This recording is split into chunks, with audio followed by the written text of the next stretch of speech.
Perfecto.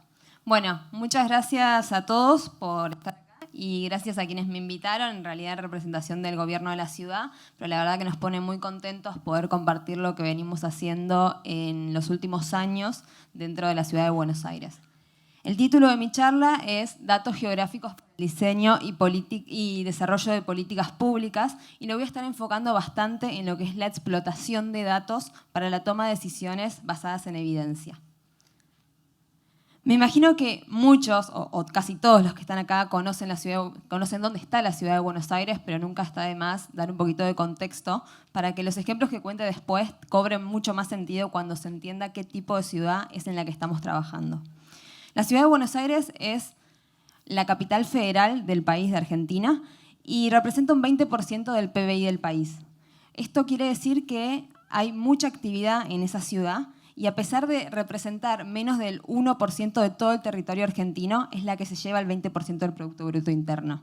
Eso sumado a que tiene una población de 3 millones de habitantes, que quizás así no parece tanto, pero en todo el país tenemos 46 millones de habitantes y tan solo en la ciudad de Buenos Aires tenemos 3. 3 millones que todos los días se duplican, porque entra mucha gente a la ciudad. Entra gente para trabajar, entra gente para estudiar, entra gente para diversas actividades. Y eso, a la ciudad de Buenos Aires, le representa un gran desafío, porque no solo tenemos que trabajar con datos para políticas públicas de los 3 millones de habitantes, sino que tenemos que estar pensando en esas 3 millones de habitantes que entran constantemente también a utilizar la ciudad, y también tenemos que pensar en ellos. Y esto lo muestro porque algunos ejemplos de movilidad que voy a estar contando van a tener mucho más sentido con este contexto dado. A su vez, otros datos un poco más cualitativos, digamos. Hay mucho potencial del cultural y del turismo en la ciudad. Hay mucho crecimiento en temas de datos. Hay muchas empresas también que ya trabajan con estos temas ahí en la ciudad, pero bueno, eso es más cualitativo, digamos. Bien, y desde el gobierno de la ciudad y desde el área en la que yo trabajo, que es un área central, que es transversal a todo gobierno y ayuda a cada una de las áreas a tomar decisiones en base a datos, es decir, no somos un área que trabajamos para nosotros mismos con datos para tomar decisiones, sino que asesoramos transversalmente a todo el gobierno para que cada área pueda tomar mejores decisiones. Y lo que siempre decimos es que los datos, así, por sí solos, como está en la slide, no tienen valor.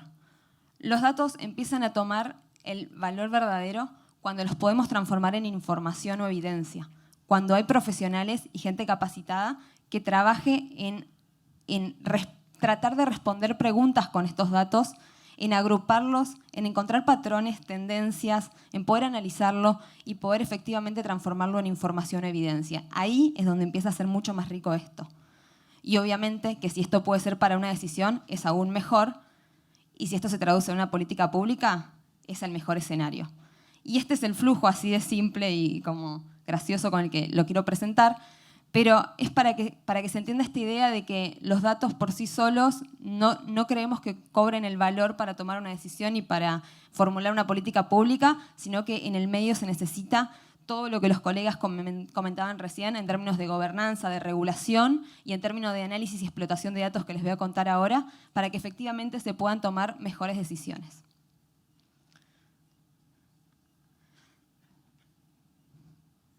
Bien, entonces, esto decidir en base a evidencia, como acabo de decir y también los menciono a quienes ya han hablado, creemos que tiene como 3 pilares muy importantes, que son la explotación de datos, la gobernanza de datos que ya hablaron y la apertura de datos.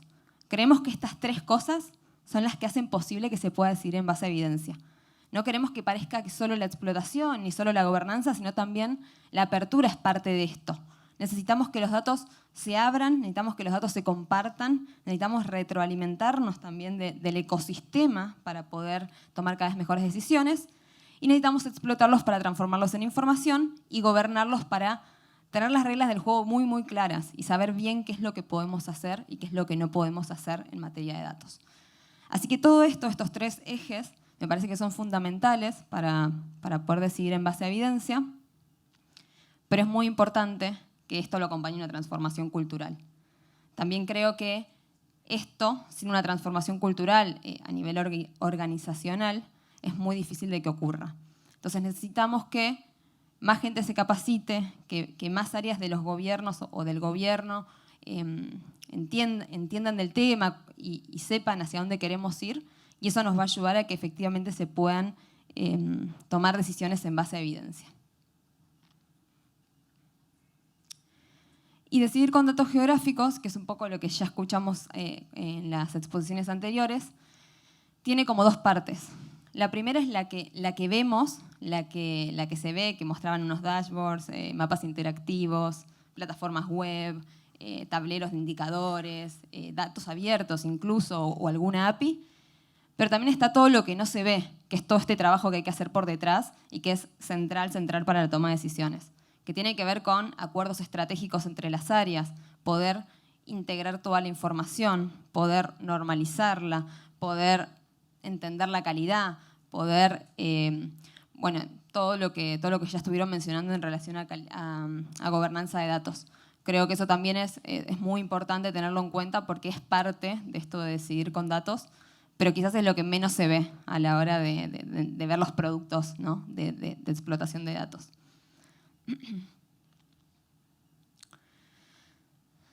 Bien, y quería hacer más foco en contarles dos ejemplos, dos proyectos que desarrollamos, que creo que les pueden también resultar de interés y que también tienen relación con lo que ya fueron contando en los paneles anteriores.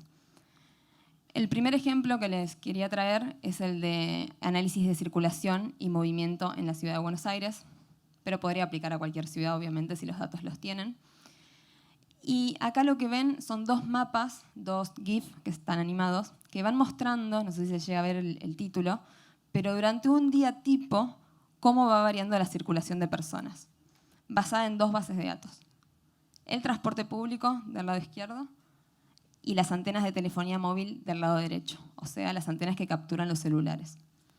Básicamente estas dos fuentes de información nos resultaron muy importantes en el momento de COVID, que también es lo que ya han hablado.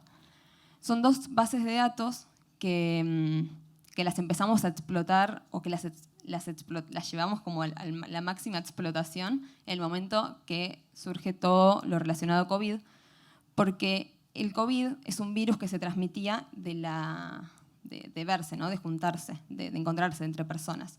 Entonces, estos datos de movilidad, de circulación y de entender cómo la gente se está reuniendo, juntando, dónde hay mucha gente concentrada, eran muy importantes.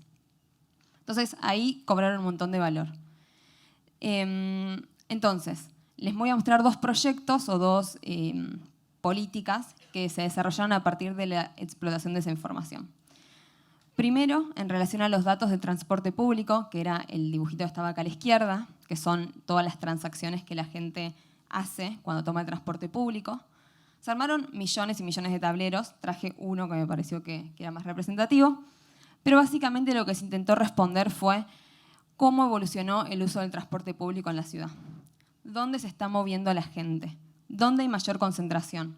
¿Qué pasa cuando hacemos algún tipo de restricción en el territorio? ¿Qué pasa en el transporte público? ¿La gente efectivamente lo cumple, no va, no se acerca o igual la gente está yendo? Y con toda esta información y tratando de responder todas esas preguntas, en realidad con todos estos datos, generamos esta información que nos permitió hacer un montón de visualizaciones y reportes y productos que les permitió a las áreas de gobierno tomar decisiones en relación al transporte público.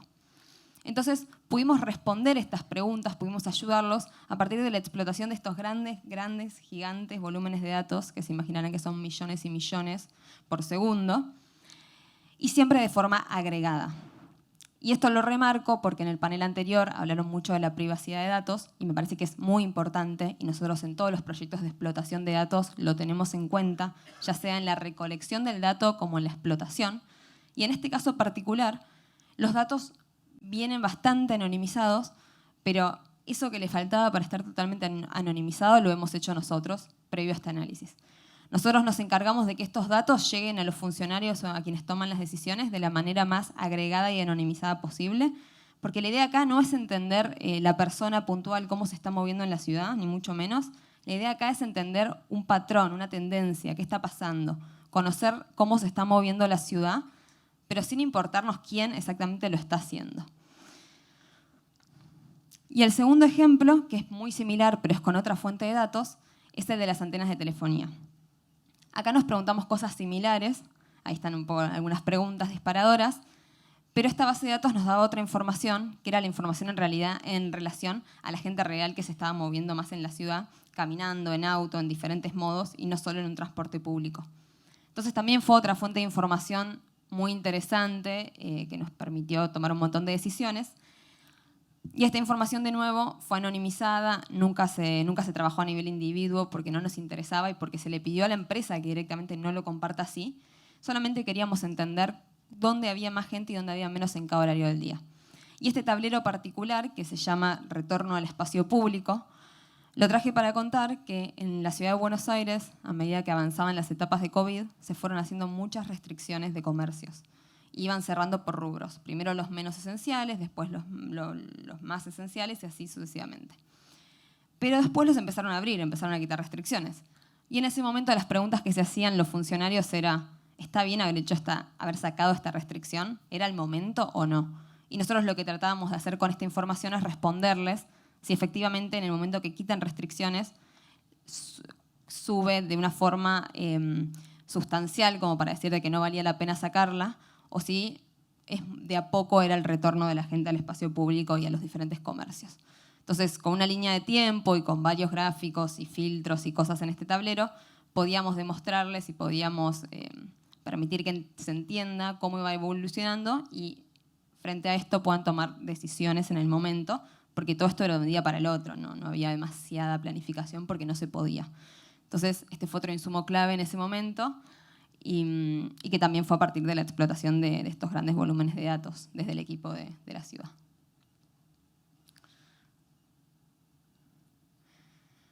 Bien, y por último, para ir cerrando, quería mostrar un proyecto más que me parece que es relevante también a esta charla y al público, que es un proyecto que llamamos Catastro Informal. Y básicamente, el día que empezó el proyecto, el día que lo planteamos, nos encontramos con esto. Nos encontramos con que tanto en las aplicaciones del gobierno que permiten que los vecinos interactúen, dejen un reclamo, hagan una queja, etc., como en los mapas oficiales de las empresas, como puede ser un Google Maps, no había barrios populares, no estaban totalmente excluidos. Y esto tenía que ver con todo temas de gobernanza de datos, principalmente era un tema de gobernanza de datos, en el cual no había una cartografía del catastro que esté integrada y que esté clara como para empezar a cargarla en estos sistemas, ¿no? Para que esta gente que vive en los barrios populares sea parte de la ciudad, sean uno más, y no sea una mancha gris en un mapa. Entonces, este proyecto lo que se propone es promover una integración social y urbana, pero en el plano de lo digital.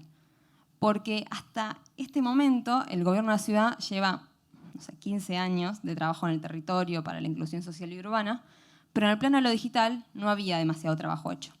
Entonces, al detectar esto, y en conjunto con los ministerios correspondientes, obviamente, nosotros somos los especialistas en datos y los ministerios nos aportan su conocimiento del negocio, que en este caso era el Ministerio de Desarrollo y Hábitat, empezamos a pensar este proyecto juntos.